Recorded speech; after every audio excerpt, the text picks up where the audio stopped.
Hello everyone, this is Medha once again. Welcome to RES group.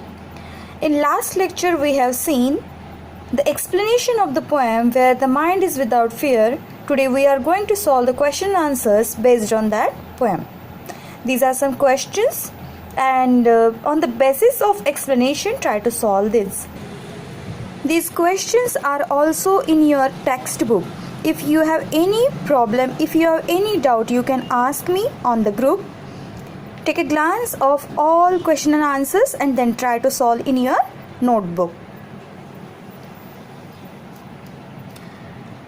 Questions and answers are very simple to solve, and if you will solve all these question and answers, it means you are ready to get good marks in this poem.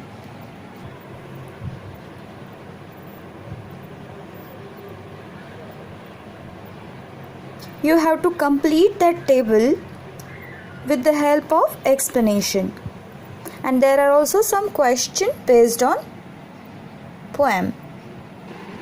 Before appreciation, we will take a glance of the poem and we'll try to find out different kind of figures of speech. In the first line you will see where the mind is without fear and the head is held high. It is an example of alliteration.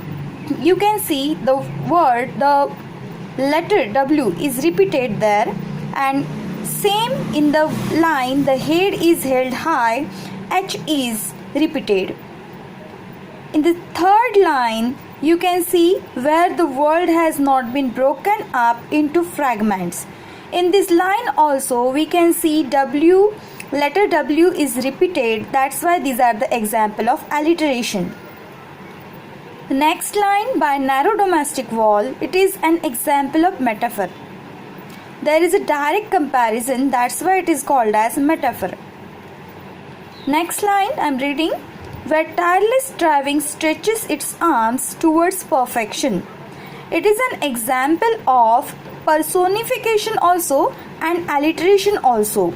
You can see striving stretches, S is repeated, and then second, tireless striving has been personified. That's why this is an example of personification and alliteration. The next line, into the dreary desert, sand of dead habit, you can see dreary desert. It means an example of alliteration. Next line, the last line, into that heaven of freedom, my father, let my country awake. F, the pronunciation, or we can say the repetition of the letter F is there. That's why it is an also example of alliteration.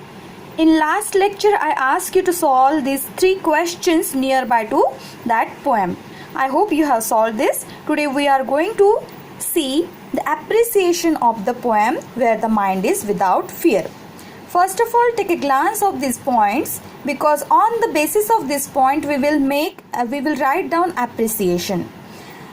The first point is the title of the poem, next the poet, third theme or central idea, fourth rhyming scheme, fifth figures of speech, sixth special feature. When we will write down appreciation of the poem, that time we will follow paragraph format, not according to points. Okay, these points will help you to write down appreciation easily. Let's see the appreciation. Before that, open your notebook and keep a pen in your hands, then try to write down appreciation of the poem by yourself. Now I'm telling you appreciation. The poem Where the Mind is Without Fear is written by Rabindranath Tagore. It is our title. The title of the poem is Where the Mind is Without Fear.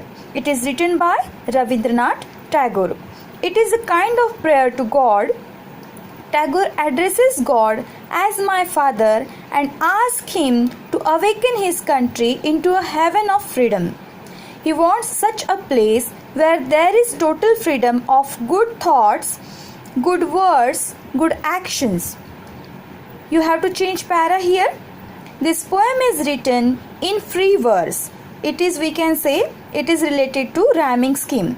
This poem is not written in any rhyming scheme. This poem is written in free verse without any rhyming scheme. The central idea is the poet wishes for a country where poor people should be free from fears, where knowledge should be free to all. Again, we are going to change the para according to figures of speech we will write down. There are many figures of speech. We have seen there are many figures of speech in the poem, but the one that stands out is personification, and the line is where tireless striving stretches its arms towards perfection.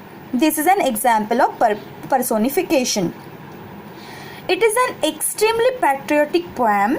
In the poem, beside political freedom from the British, Tagore also appeals to God for social, educational and economic freedom for Indians. On the basis of these points, try to write down your appreciation and send on group.